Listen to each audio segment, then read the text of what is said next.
Bonjour à tous, dans cette vidéo nous allons étudier le tri des tableaux en JavaScript avec la méthode sort. Je me positionne au niveau de l'éditeur de code, je vais ouvrir un terminal que je dispose à la droite de mon écran et je vais lancer la commande nodemon index.js en sachant que index.js est le nom de mon fichier JavaScript et donc mon code va s'exécuter dans la console. Pour les détails concernant cette configuration, je vous renvoie à la vidéo que j'ai dédiée à la présentation de l'environnement de travail dans cette liste.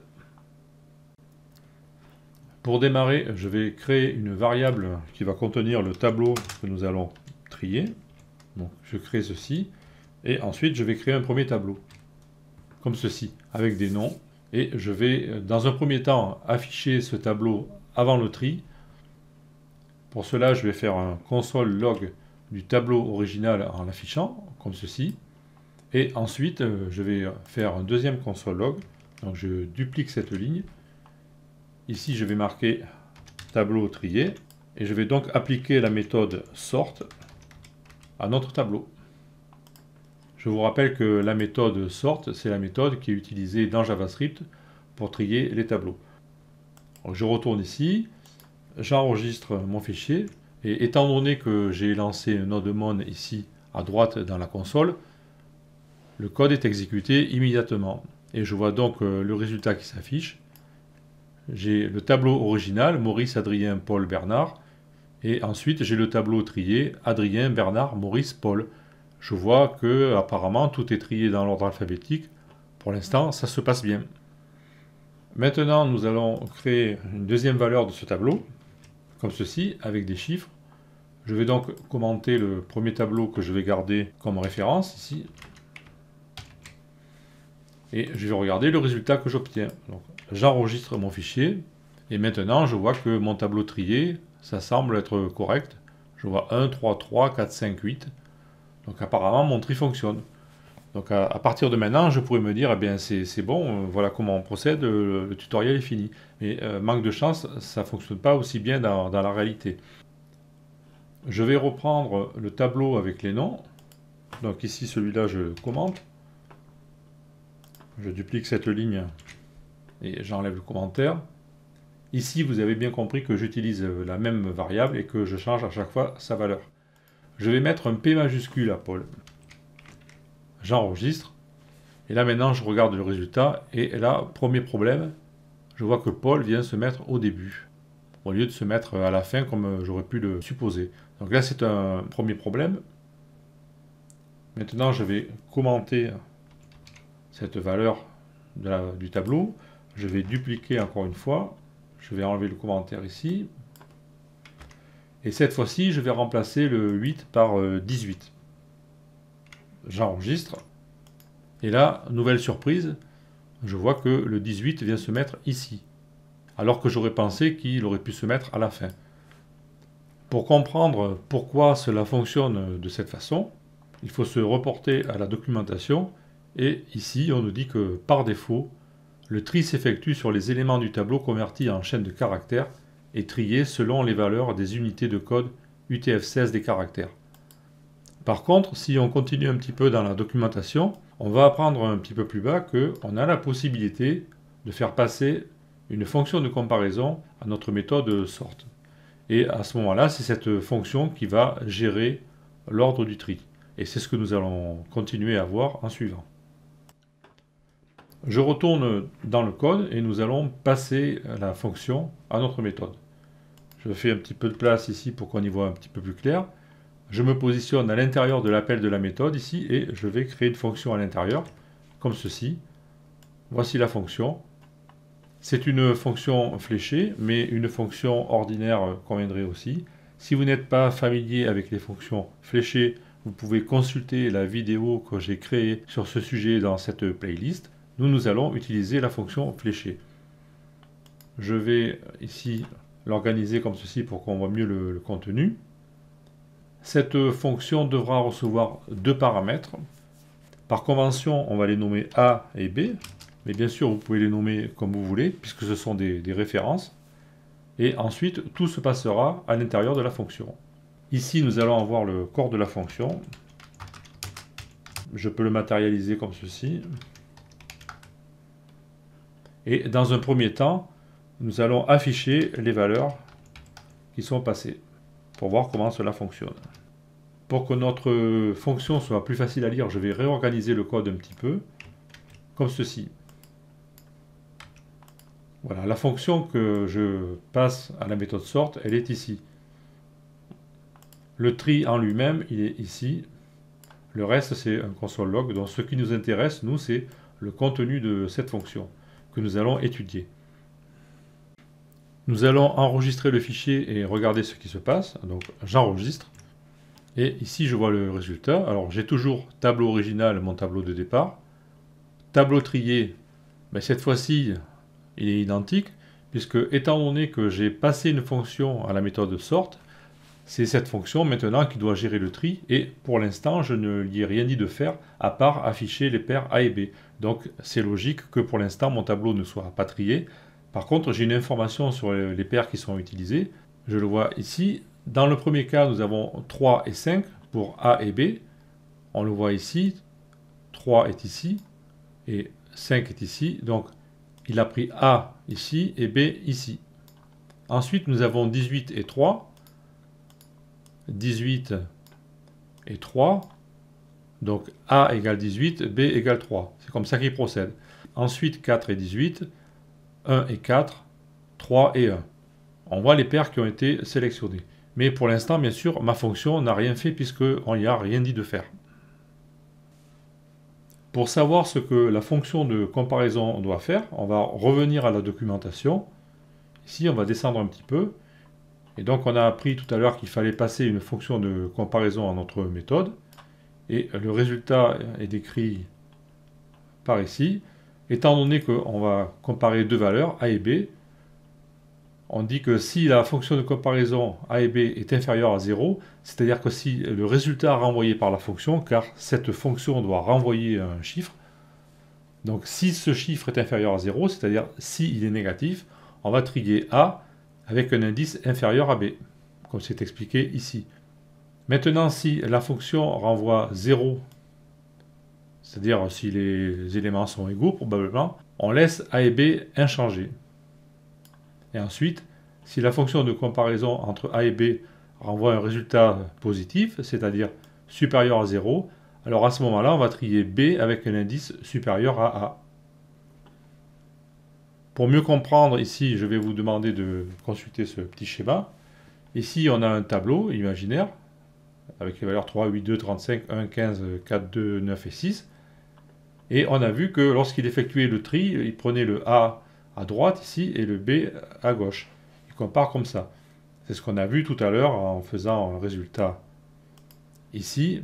Avec la paire 3, 5, on voit que le 3 est à droite et le 5 est à gauche. Donc il prend bien le A et le B de cette façon. Ici, il va effectuer une comparaison. Donc ça, c'est ce que nous allons créer à l'intérieur de la fonction. Je vous rappelle que la fonction de comparaison, c'est tout ce qui est à l'intérieur de ce cadre noir. Et elle est passée à la méthode sort, qui est ici, en haut. Donc nous allons effectuer une comparaison d'une manière ou d'une autre, et nous allons renvoyer un chiffre avec le mot-clé return. Si nous renvoyons quelque chose de négatif, à ce moment-là, A va venir avant B. C'est ce qu'on voit ici, par rapport au départ où il était après. Si la fonction retourne un résultat qui est égal à 0, les positions seront inchangées. Si la fonction retourne un résultat qui est supérieur à 0, c'est-à-dire un chiffre positif, à ce moment-là, B va venir avant A. Ici, dans le cas où on retourne 0 ou bien où on retourne un nombre positif, les deux cas peuvent sembler identiques, mais en fait, ce qui va se passer, c'est que dans le cas où on retourne 0 ici au centre, les deux éléments vont rester inchangés quant à leur place, mais par contre, ils vont être triés par rapport aux autres éléments. Donc c'est ce qui change entre les deux autres cas extrêmes. Donc pour résumer, on peut dire que à la méthode sort, on doit passer une fonction qui va comparer tour à tour deux éléments A et B. En comparant ces deux éléments, la fonction va renvoyer un chiffre. Si le chiffre renvoyé est négatif, A doit venir avant B. Si le chiffre renvoyé est positif, B doit venir avant A. Et si le chiffre est égal à 0, on garde la même position que B, mais les deux sont triés par rapport au reste. Maintenant, on va examiner un petit peu mieux notre schéma ici et on va se dire, par exemple, si A est plus petit que B, donc c'est le cas ici, 2 est plus petit que 8, on va devoir les inverser, puisque forcément 2 va devoir venir avant 8. Donc c'est ce cas ici à gauche. Donc on peut se dire que si A est plus petit que B, on pourrait prévoir de retourner un nombre négatif. Ensuite, si on a A plus grand que B, par exemple ici, avec 15 et 1, on n'aura pas besoin d'échanger leur place, donc on va tomber dans ce cas ici à droite. Et si on a deux chiffres identiques, par exemple 2 et 2, ici, là, ils vont être identiques, et à ce moment-là, on peut retourner 0, on n'aura pas besoin d'échanger leur place. À partir de cette constatation, on va pouvoir maintenant revenir dans notre code, ici, et remplacer le corps de la fonction, c'est-à-dire notre console log, par ceci. Nous allons faire 3 tests. Étant donné que ces tests sont exclusifs, on aurait pu remplacer les if par un switch, mais là, c'est pas gênant. Donc dans un premier temps, on va se dire si A est plus petit que B, on retourne moins 1. Si A est plus grand que B, on retourne 1. Si A est égal à B, on retourne 0. Donc dans le premier cas, on retourne un nombre négatif. Alors c'est pas obligatoirement moins 1, hein, ça peut être moins 850. Et là, on pourrait retourner le nombre positif, 360, 350 ou peu importe. On doit retourner quelque chose de négatif ou quelque chose de positif. Bon, par convention, on met moins 1, c'est ce que vous trouverez dans les documentations le plus souvent, mais ce n'est pas moins 1 absolument, c'est un nombre négatif, ou bien un nombre positif pour le deuxième cas.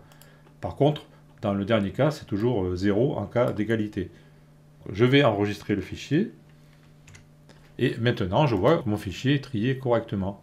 Le 18, il est bien à la fin, alors que dans le premier cas, avec un tri sans passer une fonction, il se mettait en deuxième position. Notre tri est correct. Nous avons utilisé une fonction qui permet de trier les chiffres. Maintenant, nous allons aller un tout petit peu plus loin. Je vais ici me positionner dans chaque if. Je vais faire une sélection multiple ici au niveau des accolades et je vais insérer un nouveau console log. Comme ceci. Et je vais déclarer une variable ici. Comme ceci. Alors qu'est-ce que je vais faire? À chaque fois que je vais trouver une correspondance, donc forcément sur les 3 cas, il y en aura un qui va matcher, je vais afficher l'index, ici, qui démarre à 1 et que je vais incrémenter à chaque fois. Je vais afficher les valeurs A et B qui sont testées, et je vais afficher aussi la différence A-B, dans tous les cas. Donc j'enregistre, et je regarde ce qui se passe. Et là, je vais voir toutes les paires qui sont testées. Et je vois déjà que j'en ai plus que la dernière fois, puisque la première fois que nous avons fait ceci, nous n'avions mis aucun retour et aucune comparaison. Donc il effectuait 4 ou 5 tests, je ne me rappelle plus, mais là, on voit qu'il effectue 10 passages en tout. Donc il va recommencer, 3 et 5, 18 et 3, etc. Il fait sa sauce. Et là, je vais examiner à chaque fois le A-B, ce que ça représente. Donc ici, on a -2, là 15, 13, -1. Lorsque l'on a un chiffre négatif, -2, qu'est-ce que je constate? Que mes deux chiffres doivent être intervertis. Je vois qu'ici, nous avions le 3 qui vient après le 5, donc je dois les intervertir. Ici, 4 et 5, nous avons le 4 qui était après le 5, etc. Lorsque j'ai un chiffre positif, ici, par exemple, entre le 18 et le 3 au départ, je vois que le 3 est à sa place et le 18 aussi. Je vous rappelle encore une fois que A et B ici apparaissent inversés lorsqu'ils sont pris ici, vous rappelez-vous. Et lorsque les chiffres sont identiques, je vois que la différence est égale à 0, bien sûr. Donc là, qu'est-ce que je peux en déduire? Ici, en fait, c'est que, qu'est-ce qui me renvoie le chiffre négatif? C'est la différence en réalité. Et maintenant que j'ai constaté ça, si je veux améliorer le code de ma fonction, ici, je peux simplement supprimer tout ceci. Et là, je vais lui dire de renvoyer, avec le mot-clé return, A-B. Puisque je sais que dans tous les cas, A-B va renvoyer un chiffre, soit négatif, soit positif, soit égal à 0. Et c'est ce chiffre-là qui va conditionner le déroulement du tri, tout simplement. Donc j'enregistre et je vois que mon tri est correct. Donc notre tri de chiffres peut se résumer à cette fonction. Arrivé à ce point, on va devoir faire une petite précision concernant le tri dans JavaScript au sens général, car même si nous avons mis une fonction personnalisée ici pour gérer l'ordre du tri, il faut savoir que le tri est gouverné par un algorithme dans JavaScript. Et des algorithmes, il en existe plusieurs. Il y a plusieurs méthodes de tri, etc. Et les algorithmes peuvent changer en fonction du navigateur ou du système d'exploitation. Alors, on va faire une petite comparaison. Ici, je vais faire revenir le console log. Donc, j'enregistre. Et je vois ici que dans ce cas, là, je suis dans Visual Studio Code, dans la console. Donc, j'utilise Node.js. C'est le même moteur JavaScript que Google Chrome. Donc, je vois qu'ici, j'ai 10 passages dans mon tri et je vois les paires qui ont été testées. Par contre, si j'effectue la même opération dans Edge de Microsoft, par exemple, ici, vous voyez que le résultat va être différent. Dans ce cas, j'ai eu 13 itérations et je vois que les valeurs testées ne sont pas les mêmes. Là, il va prendre 3 et 5, 3 et 5, 18 et 5, 4 et 18. Il ne prend pas les mêmes valeurs. Donc, dans le cas de Edge de Microsoft, ici, l'algorithme de tri n'est pas le même. Mais bien sûr, et heureusement, le résultat est le même. Donc si vous, en suivant ce tuto avec votre ordinateur, vous n'avez pas exactement les mêmes séquences de chiffres que moi, c'est normal, c'est parce que votre navigateur n'utilisera pas le même algorithme de tri. Et il faut savoir aussi que l'algorithme de tri peut changer en fonction du nombre d'éléments dans le tableau. Je crois que c'est à partir de 10 que la méthode de tri change. Bon, il y a plusieurs méthodes de tri. Ici, on ne va pas rentrer dans le détail forcément, mais il faut le savoir.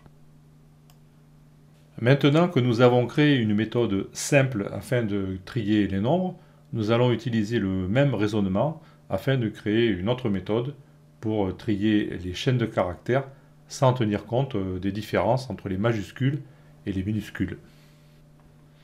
Je vais donc réactiver le tableau de nom qui contenait Paul avec un P en majuscule, voilà, comme ceci, et ensuite je vais modifier le corps de la fonction. Alors, nous retournions la différence A-B. Nous n'allons pas pouvoir faire la même chose avec les chaînes de caractères, puisque les chaînes de caractères, même si elles peuvent être comparées dans JavaScript à cause de la coercition, on ne peut pas faire d'opération avec. Je vais donc devoir les comparer, supérieur, inférieur, et retourner un résultat en fonction de ce que j'obtiens. Donc ici, je crée un bloc de fonctions. Tout d'abord, afin de comparer mes chaînes, je vais les convertir en minuscules. Ici, je vais modifier la valeur de A, et je vais dire A égale A to lowercase, comme ceci. C'est-à-dire que quel que soit le contenu de la chaîne de caractères, ce contenu sera converti en minuscule. Et je vais faire la même chose avec B, donc je duplique la ligne, et je vais remplacer A par B, comme ceci. Et maintenant, je vais pouvoir comparer A et B en sachant que les deux ont été convertis en minuscules. Et je vais réeffectuer les tests que j'avais effectués au début, c'est-à-dire que si, donc if A est plus petit que B,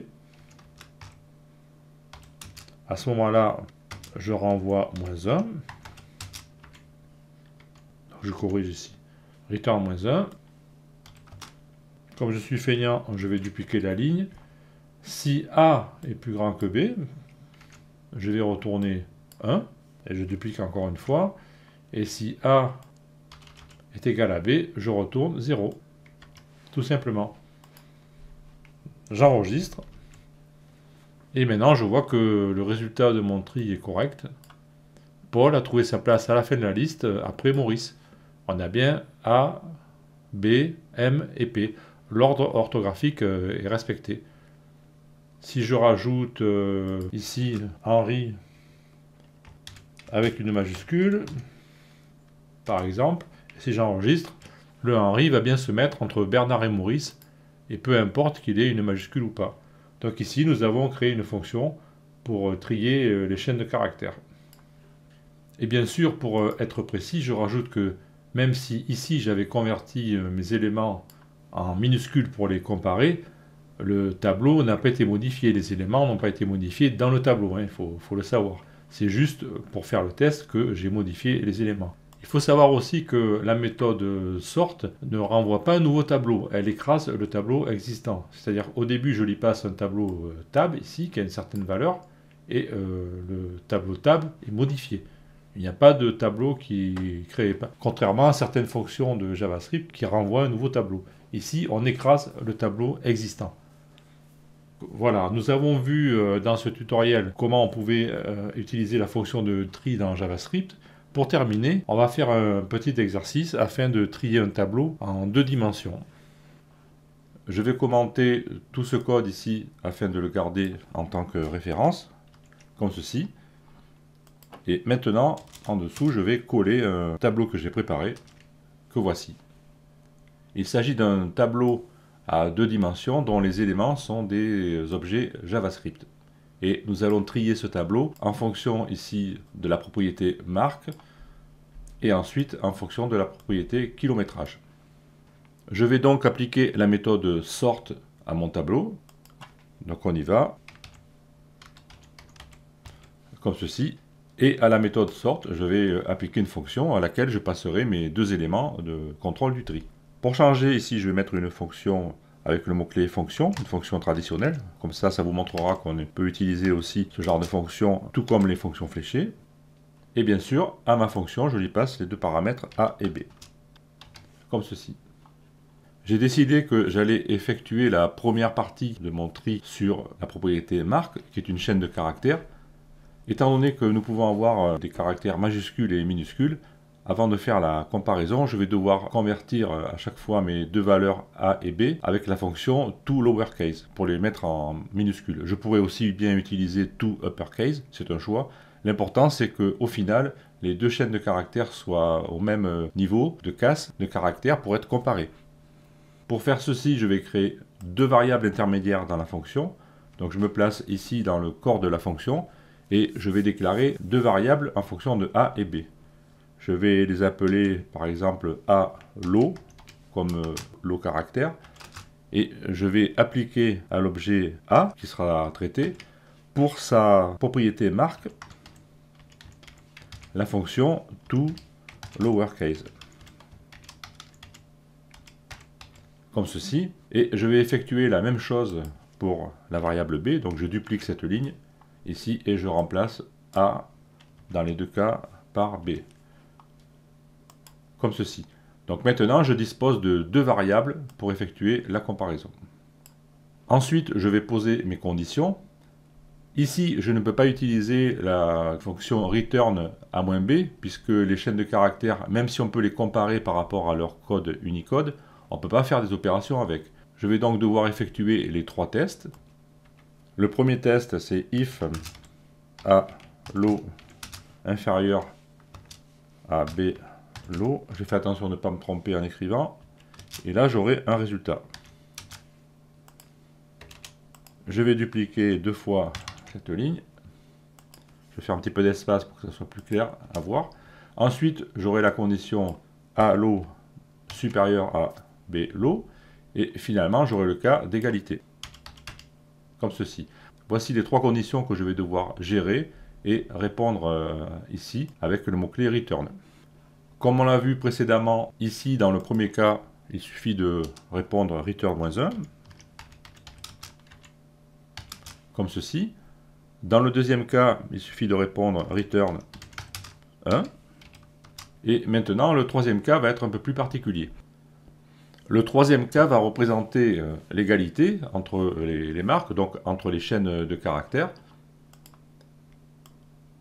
On le voit ici, hein, les chaînes qui sont ici. Et à ce moment-là, on va faire un tri interne par rapport au kilométrage. Pour faire ceci, il suffit simplement, dans ce cas ici où A low est égal à B low, de comparer le kilométrage. Et pour faire cela, étant donné que ce sont des chiffres, il suffit simplement de retourner A moins B. Et là, A va devenir A.km et B sera B.km. Donc ici, j'ai simplement besoin de faire return A.km moins B.km. Tout simplement. Et maintenant, je vais enregistrer. Et bien sûr, je ne vois rien parce que j'ai oublié d'afficher le tableau. Alors, je vais faire un console .log de cars. Ici, je l'ai fait en 2 lignes.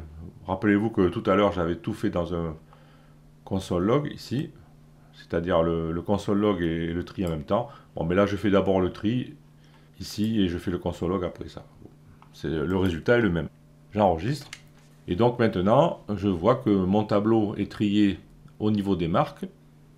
Audi, BMW, Ford, Peugeot, etc. Et à chaque fois que j'ai des marques ensemble, le kilométrage est croissant. Ici, pour Audi, j'ai 31 006, 65 032, ça marche. BMW, j'ai 4037, 41 305, 125 021, ça marche, et ainsi de suite.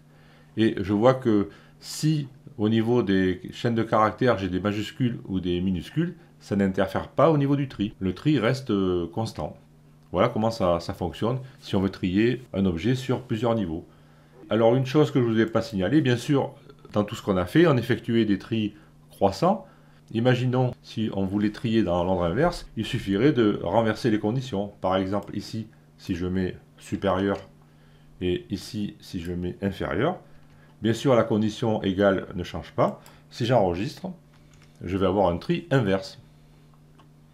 Voilà comment ça fonctionne. Vous avez à votre disposition une fonction et après c'est à vous, à l'intérieur de cette fonction, de faire ce qu'il faut pour que le résultat du tri corresponde à ce que vous attendez.